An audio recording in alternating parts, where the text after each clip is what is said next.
another video of BS Spooktober. I'm Brittany. I'm Steven. And we are bringing you the first and possibly only book review of BS Spooktober of this year. And we wanted to talk to you guys about The Haunting of Hill House. Netflix is doing a TV show adaptation of it, so we decided we want to go ahead and read the book before we watch the show, and that's exactly what we did. If you guys have never heard of this book, I didn't before we got them and read them. I've had it on my to-read list for years and just haven't gotten to it. And it essentially is for people who we will talk about later. Go check out this haunted house, and shenanigans ensue. It's our favorite phrase on this channel. But it's true. This is, a classic haunted house story. It is by Shirley Jackson. And it, she's done like The Lottery. She was a very popular author of her time. She is someone who, as a female author of horror, was one of the OGs in the horror genre for female authors, along with, Mary Shelley, people like that. So this is a classic, and for a good reason, I think. Before we get into the characters, we did want to talk about the book editions that we have. Steven has a basic Penguin edition, because we always buy 2 books when we're going to do book reviews, and then I think we're going to do a big giveaway of all of our books at some point, so subscribe if you want to know when that's coming. So, we always like to get a fancy edition for the one we're going to keep, which is this one, and I wanted to mention it because I think it's a really cool edition, and if you're going to buy this book, I highly recommend this version. I think it was only like $1 more than the other one on Amazon.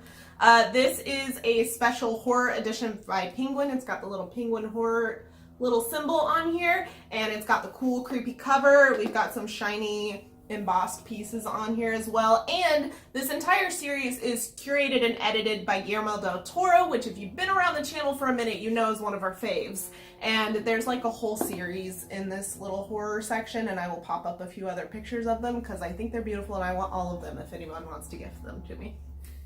Because the story's pretty contained and there's really only 4 characters, I think the best way to jump into, I guess, what the book is like is by talking about these characters. Which I don't think we've mentioned, but this is going to be a completely spoiler-free review, so if you haven't read it yet, no fears.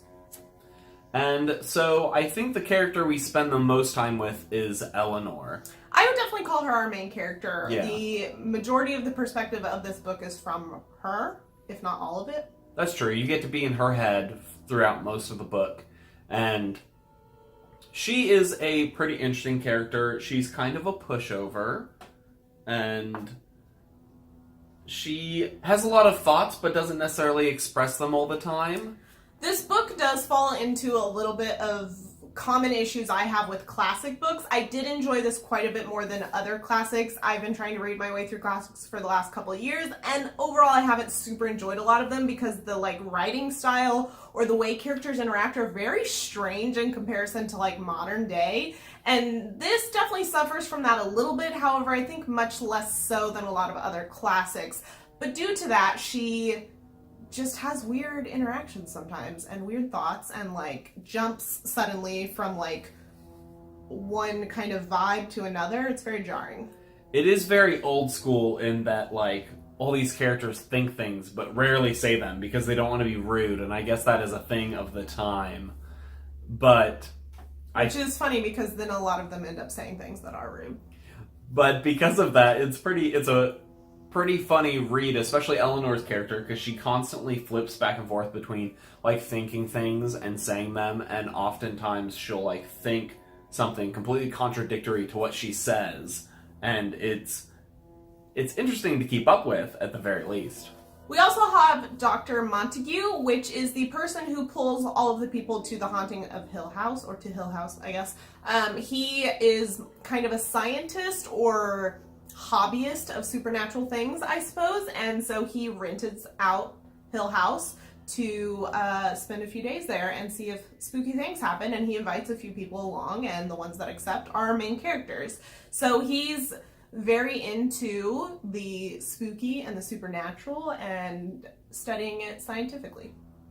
I would have actually thought that his character would do more in this novel, but which he does get called out for. Which is true. I do feel like he almost gets less screen time than some of the other characters in the book, maybe because he's a little less like three-dimensional. I felt like the first half of the book, his character was actually pretty strong and really interesting, and then the second half of the book, he was almost like a non-character. Like, he didn't matter to the plot at all in the second half, which was strange. Next up, you have Theodora, and she was a pretty interesting character because I liked her a lot at first, and then as the book went on, I liked her less and less. Which I think part of that, which we'll get into this a little bit more towards the end, talking about the ending in a non-spoiler way, but I think that our characters devolve a bit throughout this book, and I think that's a very specific choice based on the setting, and so I think that's a big reason why Theodora goes from this very nice person who bonds with Eleanor very quickly to almost this surly person towards the end. And while, like, retrospectively, I can see that that seems to be a consequence of their circumstances, I would say while I was reading it, that wasn't overly apparent to me. So I was just like, why are you being weird? Yeah, I definitely received that towards the end of the book, but throughout that, I was still like, why? Which was pretty interesting. I was also disappointed. I don't count this as a spoiler if it's in the first, 20 pages of the book, do you? No. Okay, so she originally gets called to the house, Theodora does, because she shows, psychic prowess. But then nothing happens with that. And, yeah, they barely ever mention again, nothing happens with it, which was kind of a bummer. Which, depending on how you interpret the ending of this book, that could not be true. I guess that's true. So, there's no apparent evidence of that in this book, is what I would say. There's a lot of things that are very non-specific in this book and very left open to interpretation, which may or may not be something you like. And our fourth and final main character is Luke. He is the one who is technically a descendant of the owners of Hill House, and their stipulation for Dr. Montague to stay there with his friends for this scientific experiment is that one of the family members have to be present, which is Luke. He is there. That's about all I got. I can appreciate at least that in this book, the male characters are pretty unimportant. Yeah. You could have almost taken them out. Minus setup. Yeah. Yeah, they're not needed.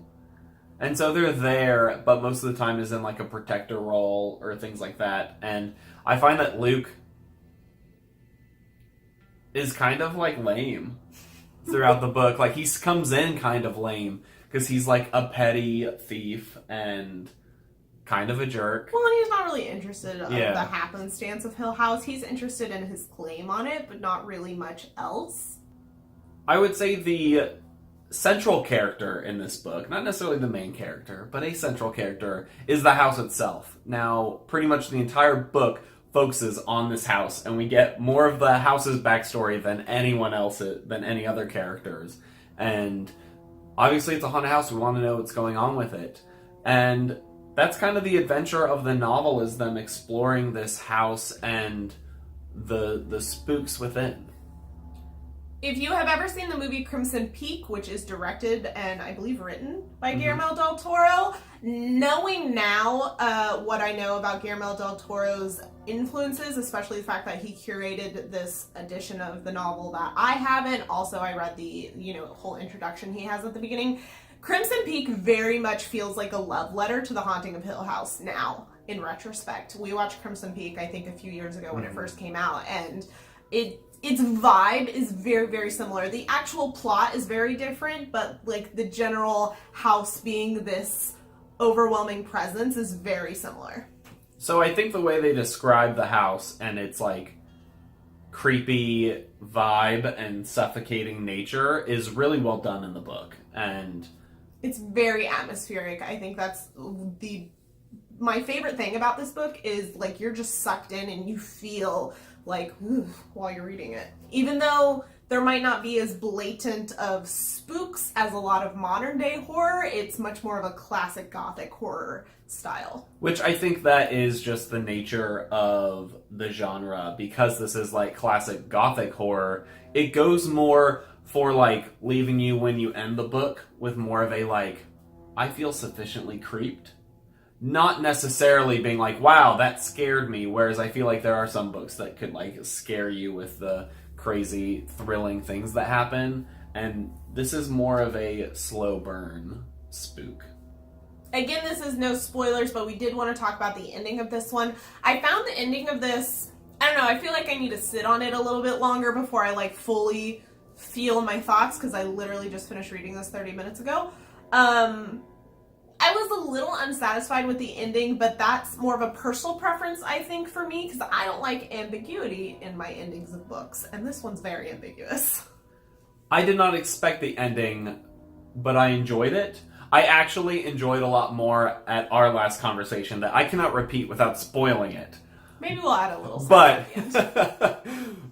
I had finished the book before Brittany, and she leans over and she goes, "Is this a thing?" And like said it, and I was like, which, based on a very I had brief no idea. internet search, it's not a very popular theory, but... I like that theory the best, and I think that's my new theory for the book.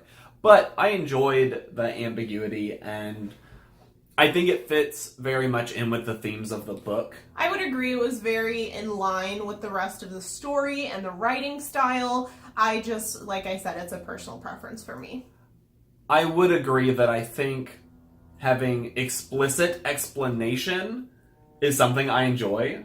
But at the same time, that kind of takes away from the atmosphere when you have that, and this is more of that just general feeling of something's wrong and I can't quite put my finger on it.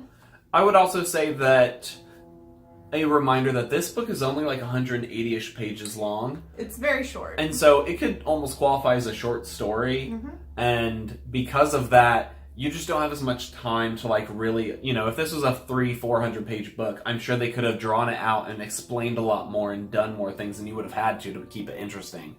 But because it's a short one, I think it left it on a good note. Like, this is a snack book, like, in terms of a book. With that being said, I think that the TV show is going to expand on this quite a bit, because it's not just a movie. It is, I don't know, 10 episodes? 8? 10? Mm-hmm. I don't remember off the top of my head. And our main person from the trailer, I forget her name, but she's the main chick from Gerald's Game. If you've watched that, if you haven't, go correct your life. She is a different character that's not in the book. Like, she's a completely new character. And we also have a lot of other characters just scrolling through the IMDb page that are 100% not part of this book. So it seems like they are going to expand a lot on our characters' backstories, on the house's backstory. So I'm actually really excited for that, feeling a little not satisfied by the ending of this one. I feel like it's going to be a little more similar to Handmaid's Tale, where Handmaid's Tale, the book, I was left very much like, excuse me, I would like more, and then the TV show was like, here you go. And I'm hoping that's what this one does. But overall, I would say that we both enjoyed reading this one. I definitely didn't feel like my time was wasted, and it was definitely worth it before the show, which we are excited for. And we will have a review coming for you guys as part of our BS Spooktober. But let us know in the comments below if you've read this book, what you guys thought of it, or if you plan to read it before you watch the show. And leave us a like on this video. We really appreciate your support. Remember, we are bringing you videos every day in October as part of our 31 Days of Halloween, so make sure you subscribe so you don't miss one, and we'll see you guys next time.